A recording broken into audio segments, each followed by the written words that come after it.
La cuestión de ese último apartado es cómo nos relacionamos los historiadores con los términos, los conceptos y qué validez tienen estos términos y conceptos para definir realidades del pasado. Así que, Alberto, ¿cómo lo ves? Muy bien, pues este es un debate que hemos tenido Sergio y yo en reiteradas ocasiones, el tema del vocabulario en historia, porque es verdad que la historia a priori parece una disciplina más accesible que otras al público general, ¿no?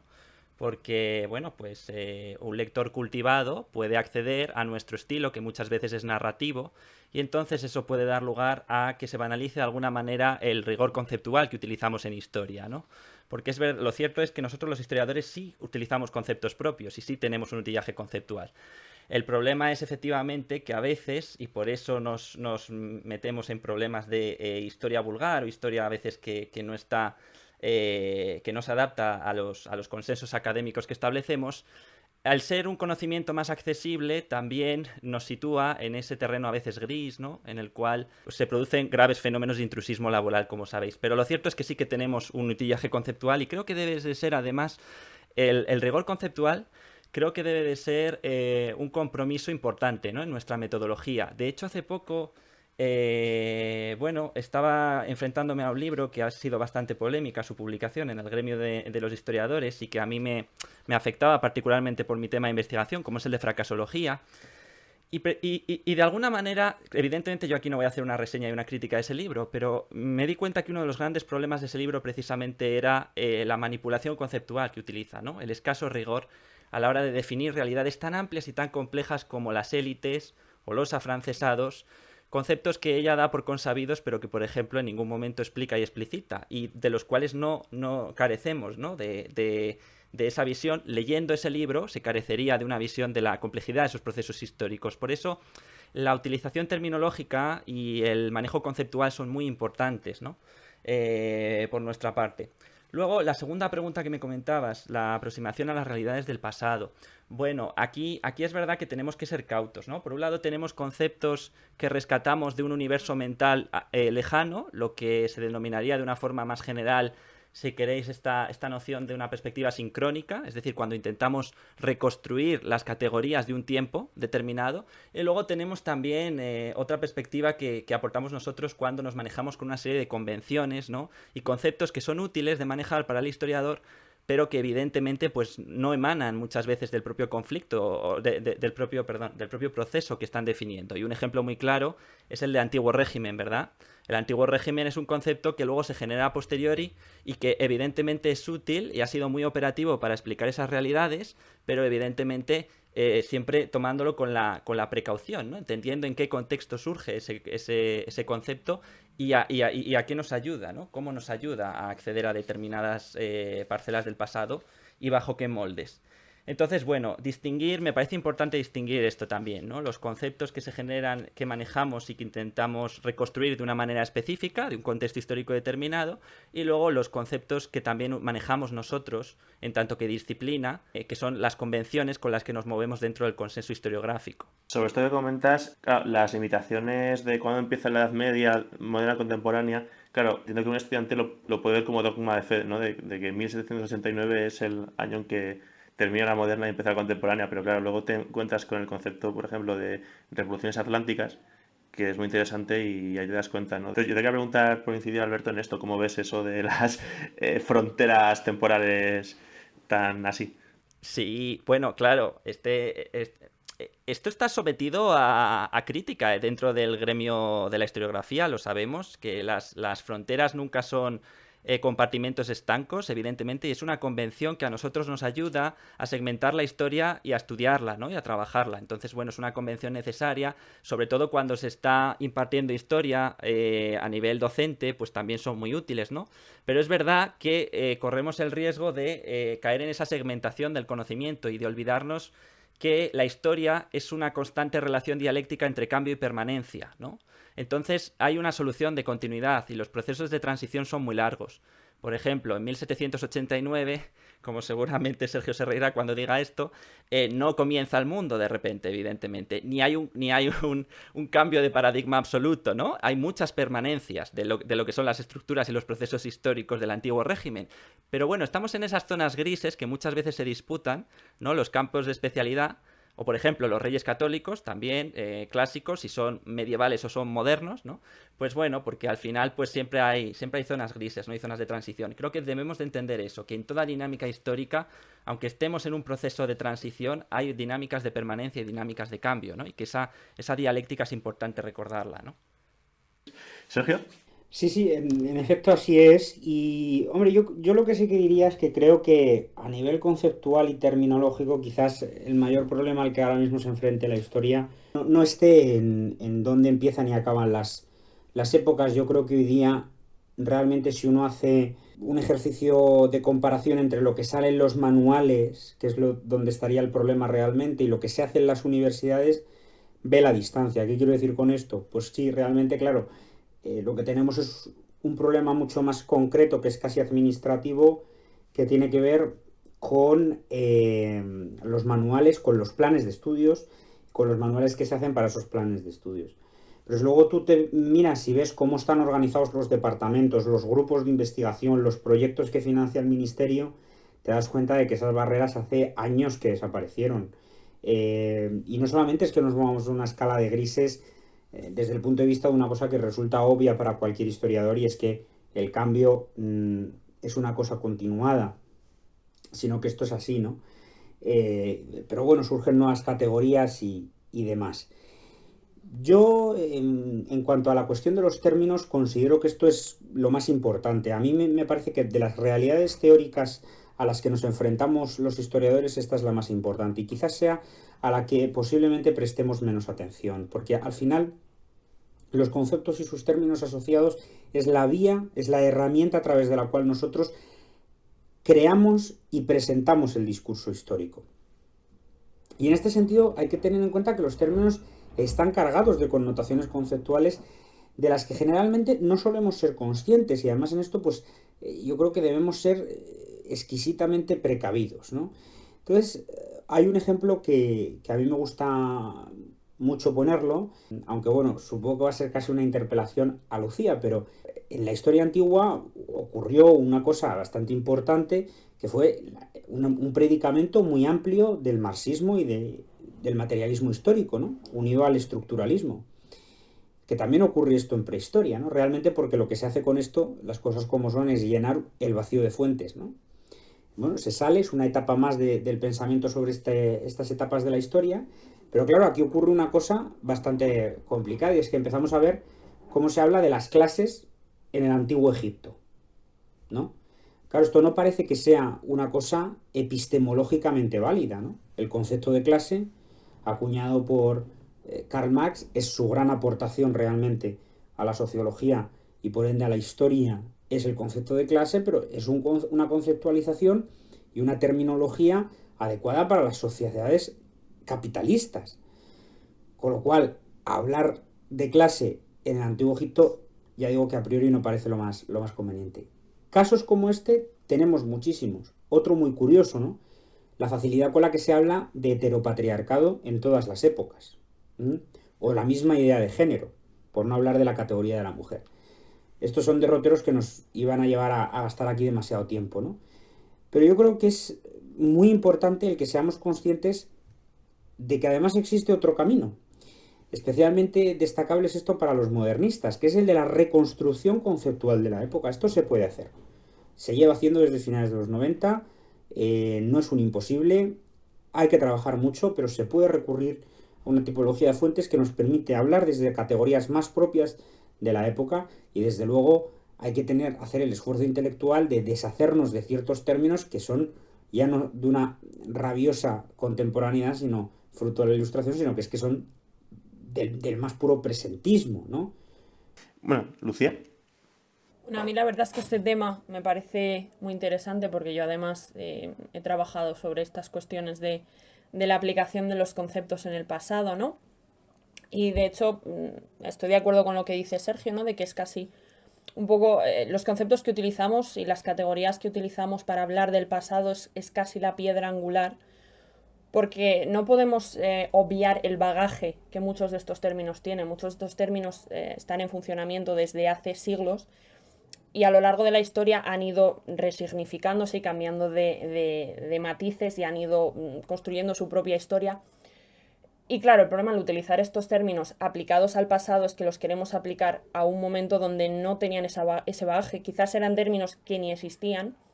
Entonces estamos construyendo una idea, un relato, utilizando conceptos posteriores que funcionan en su propio contexto. Es decir, es como que extraemos de un contexto concreto algunos conceptos y los aplicamos donde creemos que pueden encajar. ¿Qué pasa? Al final estamos sacando el concepto de un sistema donde funciona, donde funciona dentro de su contexto y lo aplicamos en un contexto totalmente distinto. Entonces, lo que habría es yo creo lo que tú dices, ¿no? Reconstruir en la medida de lo posible los conceptos que funcionan en relación unos con otros dentro de su contexto, al final en una especie de sistema, ¿no?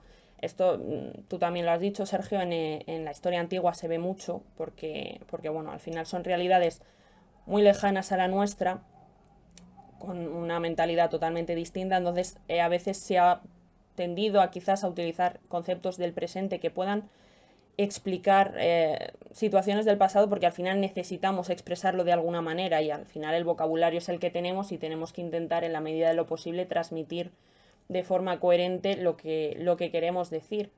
Pero es verdad que hay veces que habría que intentar ver si no se puede recuperar esos conceptos que funcionan dentro de su contexto, dentro de su propio sistema y que puedan ser más útiles para reconstruir lo que queremos contar más que acudir a términos posteriores que tienen eso, un bagaje muy amplio y que ya desde el a priori tú cuando ves ciertos conceptos ya te tienes unas ciertas reminiscencias, te evoca ciertas cosas y quizás no es adecuado que tú vayas ya al estudio de algo en concreto con ciertos a prioris porque ya te va a condicionar todo lo que tú vayas a ver después utilizando ciertos conceptos. Antes de pasar a David, Alberto, Sergio, ¿quieres comentar alguna cosa de esto? Sí, sí, gracias, Pablo. Bueno, estoy en líneas generales muy de acuerdo con ambos. Creo que es muy importante reconstruir ese universo mental, ¿no? Y las categorías propias del tiempo histórico al que nos estamos aproximando y de ese universo conceptual. Pero luego hablábamos también de los conceptos, como yo decía, este es otro nivel, ¿no? Los conceptos que utilizamos a posteriori, a veces también para hacer esa traducción hacia el presente. Claro, yo por el mero hecho de que estos conceptos estén cargados connotativamente, no necesariamente me parece que tengan que ser desechados y descartados. Pienso que también pueden ser útiles y operativos siempre y cuando explicitemos cuál es la connotación que va asociada a esos conceptos, ¿no? Yo creo que esto es importante decirlo. O sea, yo, por ejemplo, cuando se establece el debate conceptual en mi tema sobre por qué seguir utilizando en la historiografía de hoy un término tan cargado connotativamente como es el de afrancesados para la guerra de la independencia, evidentemente esa es una cuestión conceptual que me planteo. Pero no rehuyo de su utilización pese a que conozco la connotación que tiene, ¿no? Sino que precisamente también eso nos ayuda, yo creo, a reflexionar, ¿no? Sobre el contexto en el que se generan y qué nos están indicando. O sea, yo creo que ahí hay que hacer una labor de crítica conceptual. Evidentemente no asumir esos conceptos de manera crítica, ¿no? Entendiendo como incluso a veces cuando son anacrónicos, lo que decís, que están reflejando una realidad fielmente, ¿no? Hacer esa crítica conceptual. Vale. David. Yo estoy de acuerdo con Alberto. Y además es que en el uso de los conceptos muchas veces lo que se busca es un sesgo confirmatorio. Es decir, que a través de la aplicación de esos conceptos en su contexto determinado, ¿no?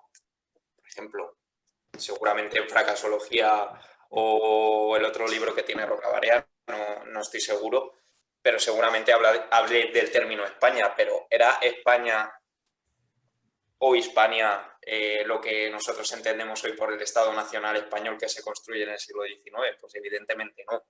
Y es como que esa búsqueda de ese sesgo confirmatorio al final nos aleja muchas veces de una comprensión de lo que estamos estudiando. Por ejemplo, términos como totalitarismo, fascismo o genocidio tienen una genealogía histórica y hay que rastrear esa genealogía histórica para poder usarlo dentro de su contexto, o sea, dentro del contexto que estamos estudiando. Hablar de totalitarismo antes de los años 50 es hablar fundamentalmente del fascismo y del nazismo, pero hablar a posteriori de los 50 de totalitarismo, ¿no?, en la categoría que establece, por ejemplo, Hannah Arendt, es hablar también de comunismo, ¿no? Esto nos lleva a plantearnos, pues, la manera en que nos acercamos a los conceptos y a los fenómenos del pasado, ¿no? Por ejemplo, el libro de Nolte, en el que planteaba que el nazismo tiene una genealogía que, o sea, los campos de concentración del nazismo tienen una genealogía que inicia sus andadas en los gulags soviéticos, ¿no?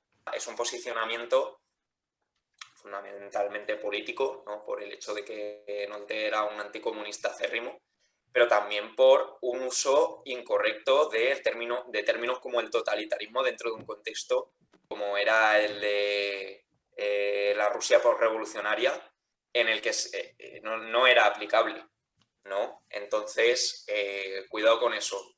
Lo que no podemos hacer es, en busca de ese sesgo confirmatorio, aplicar los conceptos de una manera acrítica sobre pasados en los cuales esos conceptos no tenían muchas veces ni siquiera una representación. Entonces, antes de cortar, ¿queréis hacer cada uno una breve conclusión? Un titular, como dirían en La Sexta. No, venga, ¿os parece bien una reflexión final? Sí, venga, pues Sergio. Ha sido un placer. Yo creo que era muy, muy necesario hacer este tipo de puestas en común, la verdad. Primero porque es interdisciplinar dentro de la propia historia y por la pertinencia de los temas que hemos tratado. Así que animar a que esto se escuche y sirva como un buen ejercicio de reflexión. Sí, bueno, yo quería también agradecer la invitación y que me ha parecido un debate muy interesante. Creo que ha sido muy enriquecedor y creo que es espacios como este los que al final ayudan también esta puesta en común entre personas que se dedican a distintas épocas, distintos periodos dentro de la historia, que hace al final un poco también te replantea a ti mismo cómo te enfrentas, ¿no?, a esta disciplina, a este oficio. Y bueno, que me parece también muy interesante ya no solo el hecho de tratarlo, sino los temas que se han tratado, ¿no? De cómo debe ser el oficio de historiador, cómo debe ser el tratamiento de las fuentes, ¿no? Yo creo que son debates que se tienen que tener más a menudo porque al final son un poco la base que da sustancia a esta disciplina y que son muy enriquecedores. O sea, aquí muchas gracias. Sí, bueno, yo creo que muy enriquecedor, sobre todo porque aquí aportamos, como ha dicho Sergio, venimos de disciplinas diferentes, aunque todos seamos de historia, y sobre todo aportamos pues líneas de pensamiento diferentes, ¿no? Nos tienen una formación más marxista, otro más estructuralista, ¿verdad? ¿No? Pero al final pues podemos debatir tranquilamente y sobre todo pues que aquí yo creo que todos somos profesionales y bueno, pues el hecho de comentar cómo hacemos historia entre nosotros y hablar entre nosotros de cómo hacemos historia, pues yo creo que puede mejorar mucho la manera que tenemos de hacer historia y puede, pues yo qué sé, ya más de cara al público general, hacerse ver de qué manera se relacionan los historiadores con el pasado. Bueno, pues finalmente para cerrar, reitero el agradecimiento, Pablo, muchas gracias por habernos invitado a todos a la actividad de hoy. Creo que ha sido muy interesante. A nivel personal, efectivamente, quizás por ese enriquecimiento intelectual, ¿no?, que genera, como decía Sergio y también han repetido Lucía y David, pues el intercambiar posturas y visiones con otras especialidades, ¿no?, dentro de nuestra disciplina. Y a nivel social, porque yo creo que es importante llevar a una reflexión sobre la complejidad de los debates teóricos que tenemos en historia, ¿no? Creo que se banaliza mucho lo que hacemos a veces en historia y quizás no sabemos llegar tampoco nosotros. Hay un problema de divulgación. Entonces me parece esencial la labor que haces, Pablo, porque creo que es fundamental entender esto, ¿no? Cómo las preguntas que nos hacemos los historiadores a la hora de entender nuestro oficio y lo complejos que son estos debates, ¿no? Que no tienen muchas veces una respuesta cerrada, ¿no? Sino que se apoyan en consensos que muchas veces son parciales, son revisables y bueno, y entender eso, como toda la reflexión epistemológica que hay detrás de nuestro oficio, al fin de cuentas. Así que nada, muchísimas gracias a los 4 por vuestro tiempo, que sé que estamos todos a mil cosas, pero bueno, de verdad creo que, como habéis dicho, es necesario este tipo de vídeos. Espero que les sirva, ¿no?, a la gente que lo pueda escuchar, y que, bueno, os emplazo a futuras colaboraciones, a futuros vídeos, y nada, muchas gracias a los 4. Gracias. Gracias, Pablo. Gracias, Pablo. Gracias, Pablo.